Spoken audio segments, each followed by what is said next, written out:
Guys, ang galing ng pusa. Ay guys, ang galing ng pusa. Nakahuli siya ng isda doon sa dagat. Ay, napansin ko kasi kaya yun umalis siya. Kinakain niya ng isda. Kalahin mo nakahuli siya ng isda. Napansin ko kasi siya. Kaya ayan, nailang siya. Ayan. Bawas na yung isda niya. Nginat-ngat niya na kanina. Ang galing nakahuli siya. Nakagawa siya ng paraan para sa kanyang pagkain.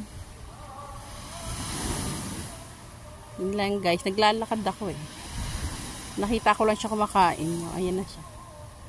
Ayan, kinakaya. Bibitin niya na isda niya. Ayun. Sinakbo niya na. Ayun. Nahuli niya sa dagat.